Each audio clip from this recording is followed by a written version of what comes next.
Welcome to a new episode of the Good Old Podcast. I'm Jacquie Franciulli for Wahoo's 24/7, and we're previewing Virginia's game against NC State. The Hoos welcome the Pack on Friday night at Scott Stadium, which will be set to be the return for not only Brennan Armstrong, but also former offensive coordinator Robert Anae and former offensive line coach Garrett Tujague. So a lot of reunions happening at Scott Stadium, so plenty of storylines to talk about. But before we get going, why don't you go ahead and like this channel, like this video, and click on the bell so that you are notified whenever a new episode happens. And also, why don't you go ahead and leave us a review and rate us wherever you listen to our podcast. So let's start with some of the big storylines coming into the game, specifically right now on the injury front, because honestly, Virginia has been unlucky when it comes to injuries this season. If you look, they're playing a lot of true freshmen, a lot of redshirt freshmen, a lot of guys that probably were going to factor in on the team, either through just playing a couple snaps, through rotation, but most likely towards the end of the season when they get more college experience. But right now, Virginia is leaning on them because of injury. So first off, the quarterback question. Anthony Colandrea has stepped up for Tony Muskett since Muskett was hurt in that opener against Tennessee. He's hurt his shoulder and was day-to-day since that game. Now, as we reported on Wahoo's 24/7, we were given a 2 to 3 week timeline from when he was hurt against Tennessee. When we first heard about the injury and reported it, NC State game was the game we had heard that was the first chance really that Tony Muskett was going to be able to come back. There was some noise last week from the interviews that the coaches did with the media that maybe Tony Muskett was ahead of schedule from what we were interpreting. But again, we had still heard that Anthony Colandrea was going to start last week. This week, we are still hearing a little bit more about Anthony Colandrea. Obviously, Tony Muskett is doing much better. He is participating more in practices. But again, it still wouldn't shock me to see Anthony Colandrea starting on Friday night. But again, the possibility is much better for Tony Muskett to play against the Pack on Friday night. So another game time decision for Virginia. But again, would not shock me to see true freshman Anthony Colandrea go out there. And this would be his 4th game. What does that mean? That means this will be his final game that he can play if he wants to maintain his red shirt. So hypothetically, if Tony Muskett can return next week, then Anthony Colandrea can't play any more games if he wants to maintain that red shirt. But if he plays one more game, he no longer has a red shirt. So this is the 4th game that he will play. Guys that are out, safety Antonio Clary that just had a surgery on Monday, and Lex Long, who hurt his foot in that game against Maryland, he's out for this game. They're waiting MRI towards about Wednesday. They were still waiting an MRI to see what's going on with his foot, but he is out for the game against NC State. Offensive lineman Jimmy Christ, who came back against JMU, he played a few reps there, did not feature against Maryland, although he did travel. He is also full go and back to practice. Now with him, because he got hurt so early on in fall camp, that again is about conditioning. So he's working back, getting confidence back in his body, in his knee, and then that's something that he's still working on. So Jimmy Christ is available, but again, he's working back on his confidence and conditionings on the offensive line. Now, Demick Starling, the big news this week coming from Tony Elliott's press conference is that he is redshirting, which means he will not play for the rest of the year here. And Tony Elliott does not anticipate Demick Starling being part of the Virginia program next year. He didn't go out and say that Demick Starling will be transferring, but from his quote, he also said that that Demick Starling believes that his future lies somewhere else, but they will help him graduate and then figure out his future moves after he graduates from the University of Virginia. In this college football world, this is to be expected. If you are at a point where you can still redshirt and preserve your redshirt so that you can have an extra year of eligibility, that's what players are doing right now as they enter into the transfer portal. I mean, NC State is also having that issue right now with their running back deciding that he will redshirt this year. So that was announced on Thursday. So again, this is not something that just happens at Virginia. This is something that happens in college football. So just wanted to say there. But with Demick Starling out, we saw Dakota Tweedy on the depth chart for the first time this season. Dakota Tweedy came to Virginia last year. He was hurt recovering from a knee injury, so he couldn't feature last year and he redshirted. This year, unfortunately, he had a hamstring injury that he was working back from, but he has now been at practice for a couple of weeks now, and he's earned his spot on the depth chart. In addition to him, J.R. Wilson is another name to watch, and obviously Jaden Gibson and Sadarian Harrison are two other freshmen on that depth chart, and of course Malik Washington and Malachi Fields need no introduction since they have been the two wide receivers with the most production from that unit this season for Virginia. So those are the big personnel, I guess, talkers from this week. Sam Westphal, who did not start last game, is available. Malcolm Green had won that position battle for the game against Maryland. Both of them are still have the or on the depth chart, so it kind of is whoever does better at practice and who feels like the one-on-one matchups will get on the field. Freshmen that will also get in the field in the secondary due to all the injuries that they have sustained would be Caleb Hardy, a safety, and Dre Walker at corner. So a lot, like I said, a lot of freshmen. 2, 1. So there are a lot of key matchups that we're looking at in this game. Now we're going to be talking a little bit more in depth about NC State in the second half of the show when we invite Pack Pride writer Cory Smith to the show so that he can answer a couple of questions about NC State specifically, so we get to know a little bit more about the opponent, about Brennan Armstrong, what he's done on that offense, how Robert and I has changed their offensive scheme and what he's bringing forth. So those type of questions will be in the second half of the show. But we are also talking about specifically the battles that Virginia will need to do and win in order to get the win at home in NC State and get their first win of the season, their first win in 6 games since they're on a current 6-game losing streak that stretches back to last season. So obviously one of the big things is special teams. NC State has a kick returner named Julian Gray, who is someone to watch when it comes to on special teams. You do not want a special teams error on Friday night. And then obviously Brennan Armstrong is returning to Scott Stadium with a chip on his shoulder. I know he's saying that he's not going to let his emotions get to him. He's going to be out there and just focus on the win the game. But he is going to be a quarterback who's got something to prove at Scott Stadium one more time. And this defense has yet to force a takeaway. They would love to get one. I mean, Cohen King, Chico Bennett, and this is all in good fun, nothing malicious to it. But these guys are saying Brendan Armstrong won't have that red-orange jersey on, so they're finally allowed to hit him.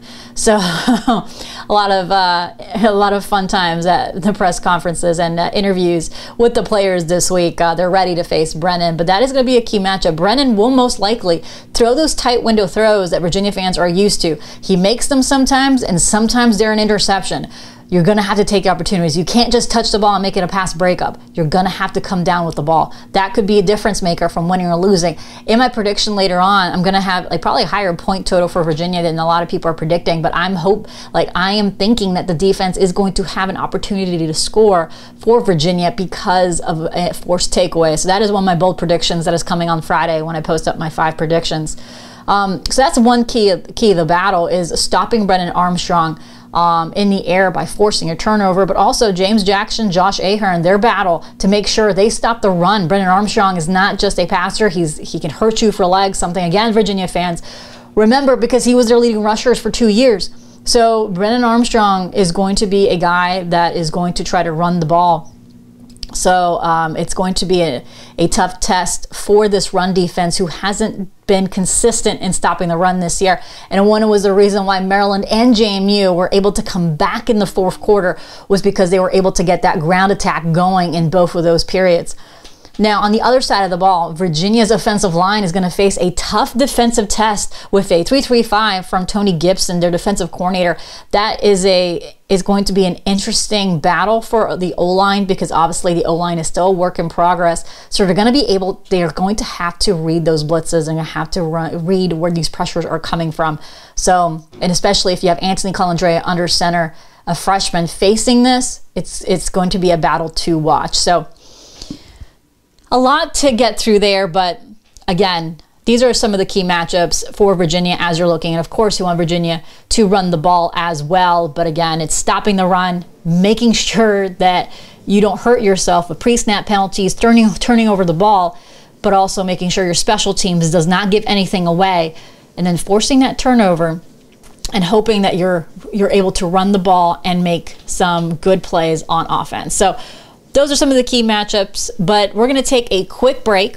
And we're going to bring Cory Smith to the show from Pack Pride. We're going to talk a little bit about NC State. We'll be right back, and then we'll welcome Cory Smith on the other side.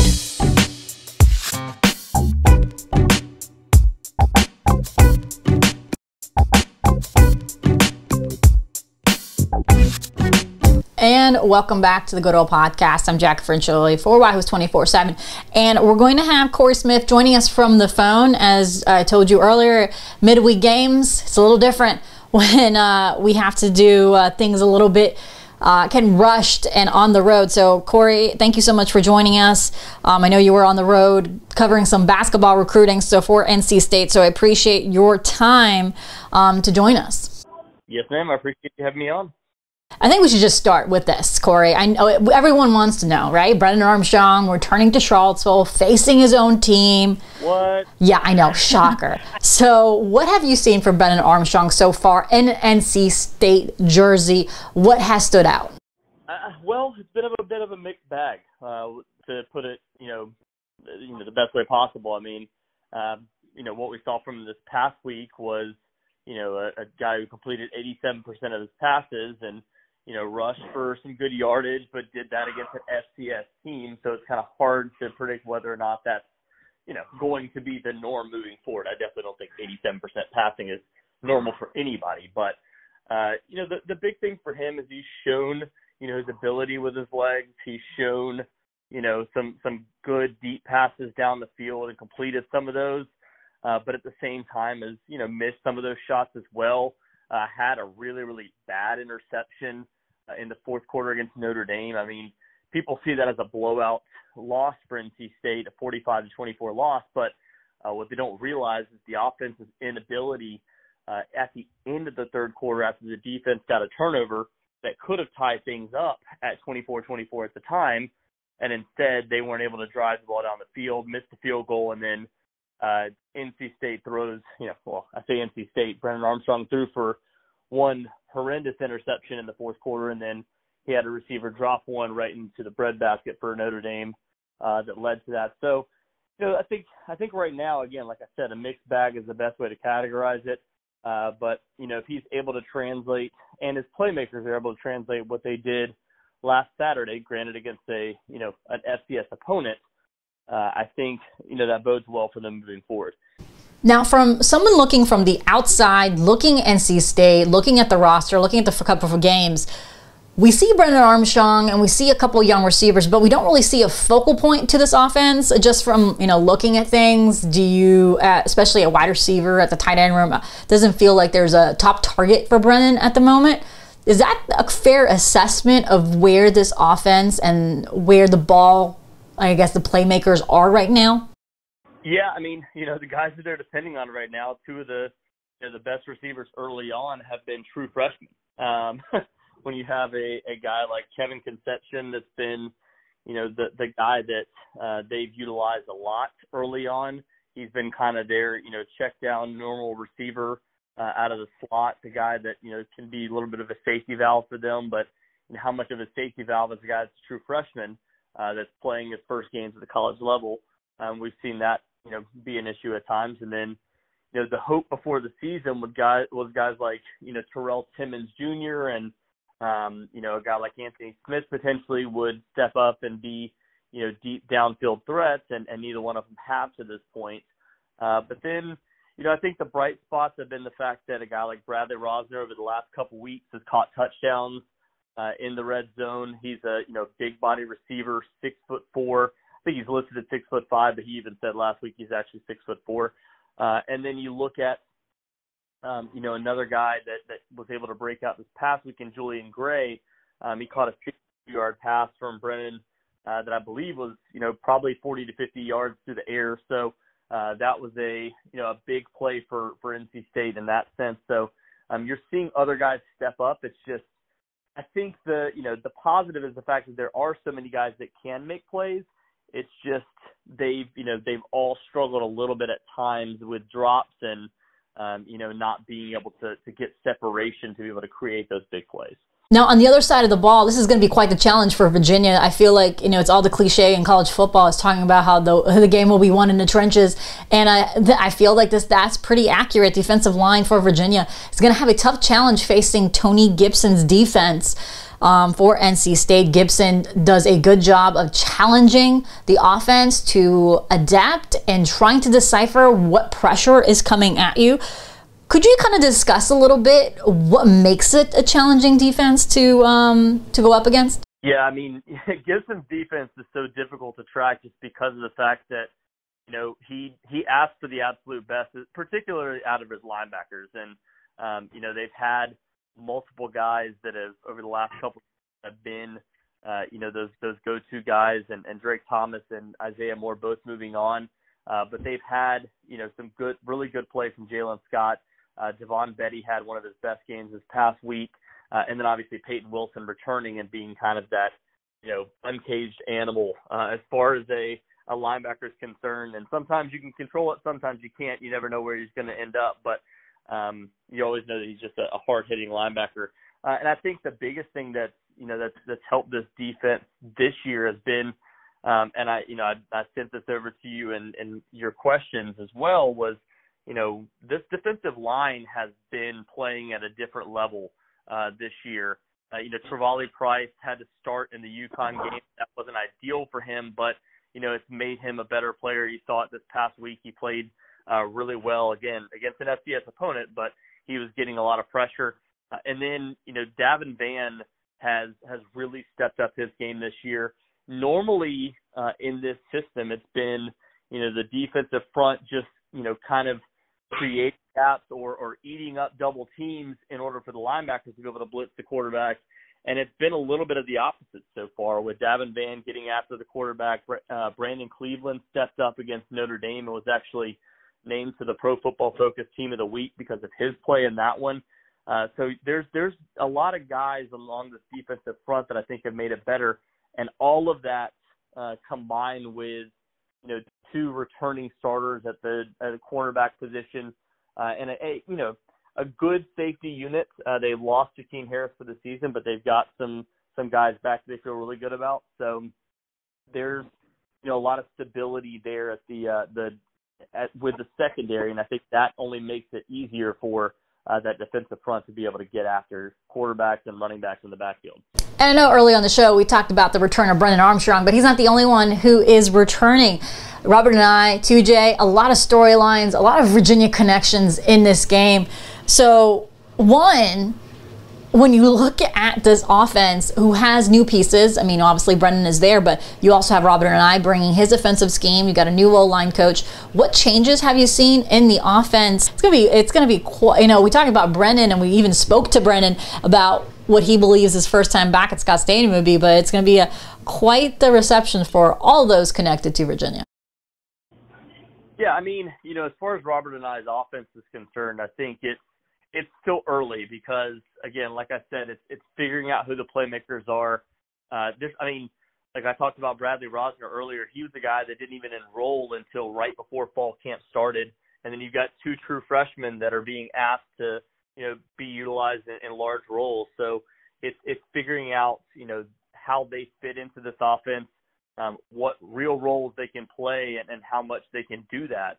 I think the biggest thing that we've seen as far as a difference from last year has been the ability to utilize some playmakers that weren't being, that were kind of, pushed down the depth chart last year. One of those in particular, I talked about him earlier, Julian Gray, a guy that, has struggled in the past in terms of, catching the football and, just not being able to get, he's such a dynamic player with the ball in his hands. I've said this multiple times. The issue has been getting the ball in his hands. So they've been using him on some sweeps. They've been using him on, trying to get some underneath routes to be able to get him in space. And then, he took, a deep shot down the field last week. He was named the Special Teams Player of the Week because he was able to return one kickoff. So if you get the ball in this guy's hands, there's a good chance that he can break one for a big play. But they've, Robert and I have been able to find ways to be able to get him going. And as far as the reception, I don't know. I guess we'll see because that was one of the questions I sent you as far as, trying to figure out what Friday night is going to look like. I think, the reception for him and Brennan Armstrong, I don't know. We'll see how the fans accept them when they get out. A lot of connections between those two programs on Friday night. But honestly, what I want to know, and what UVA fans want to know, when you've watched NC State practice or just, watched them at games, have you seen maybe, Rubber and I ask for, I don't know, a throw to a left tackle? No, not at this point. All right, that's part of the playbook. I just want to get you. That's something that Virginia has seen twice during his career at UVA. So maybe we'll see it in Charlottesville. The only interesting thing we've seen to this point has been utilizing a guy that typically plays the guard or tackle position. He's been using him as a tight end, so don't be surprised if you see a guy, and I think it's number 46, I believe he's been wearing, is Lennon Cooper. He's a guy that typically plays either guard or tackle, and they've been utilizing him as a big body tight end, but he's not a very good disguise when he's 6'4" and like 300 pounds. So that might be a tight end that you see line up on the left edge there. Now, like we said earlier, it's going to be, there's so many storylines. I mean, as soon as this game was announced as a possibility for Virginia and as a Friday night game, I mean, the stories just wrote themselves. I mean, Brennan Armstrong back, Robert Ryan back, 2J back. I mean, this is the first time for Brennan Armstrong to step on the field at Scott Stadium since the November shooting. So he's meant to wear something on his jersey, or he's planning to do something in honor of the 3 players that were killed in that tragic event last year. So this is still going to be a raw feeling for him coming into this game. When you look at all these storylines and where NC State is right now with their football program heading into this game, what's the vibe like around the Pac? Yeah, I mean, I think the vibe is a positive one for NC State. It's, but it's also kind of a wait and see approach too, where again, you feel good about the defense, and again, you feel good about, some of the playmakers, but it's the thing for a lot of NC State fans right now is, how are those all going to fit together? Like, is it going to actually work? And, we saw it again, against an FCS team this past week, and it's like, hey, I mean, is that ever going to translate against ACC opponents? Are these guys going to be able to step up? Because there were so many unknowns coming into the season, and I think one of the biggest question marks, going into this game is, can they get the run game going? Because they were able to, find success against UConn early on in the season, but a lot of that was Brennan, kind of scrambling out of the pocket and making plays happen. He almost had 100 yards in that game, and then this past week they had success again. It was an FCS opponent, so it's not something that we're like, hey, that's just going to completely translate to the ACC. So I think that's one of the things that a lot of people are kind of watching for is, can they get the run game going into UVA? And if so, maybe that is something that becomes a little bit more of a balanced offense when they head into, Louisville the following week, which is a home game also on a Friday night. So it's going to be a very telling next 2 weeks for NC State before they play Marshall and then go on the road to Duke. So it's kind of like hey, you really got to get ready for everything that's coming up with the next few weeks. Finally, can't let you leave here without telling me what's your prediction for the game and what are the matchups to look out for if you're NC State. Yeah, I think this is one NC State wins. The biggest question mark for them, as far as injuries are concerned, is going to be Dylan McMahon, whether or not he plays in this game. If he doesn't, then they have to go with 2 backup guards, at both guard positions, because they'll slide Lennon Cooper, who's the starting left guard. They'll slide him over to center if McMahon's not able to play. So that'll be something that I'm watching. But I do think that this offense is able to get going. And regardless of the quarterback, I think this defense is going to be able to, force some turnovers and really get pressure on UVA in this game. So I think my prediction was somewhere between like 31 or 34 to 17. I do think UVA is able to get something going. Very similar to what they've done in the last couple weeks, where they get going early on, with some scripted drives and But I think Tony Gibson kind of, makes some adjustments, figures things out on the fly, and that leads to NC State being able to, run away late in this game. Thanks again for joining us to kind of break down the game. We appreciate it.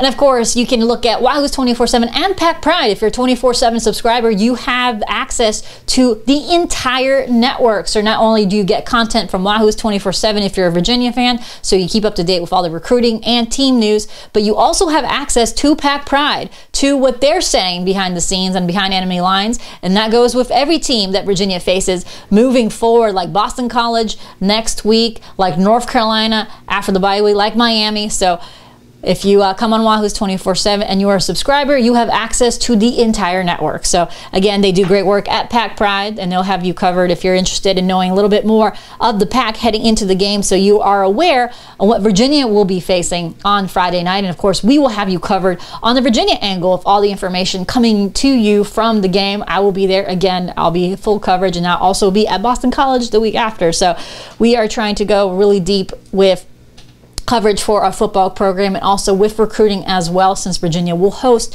a few visitors on grounds on Friday night. Obviously, the visitor list won't be as large as you would expect on a Saturday game. They're still playing Friday night games if you're in high school, so it's a little bit harder to get a full slate of visitors on a Friday night game, but Virginia does have a number of visitors, including one that wouldn't shock me if Virginia offered. So again, we have that preview again on Wahoo's 24/7. So for Cory, I'm Jacquie Franciulli for Wahoo's 24/7, and I hope you guys have a good rest to your week.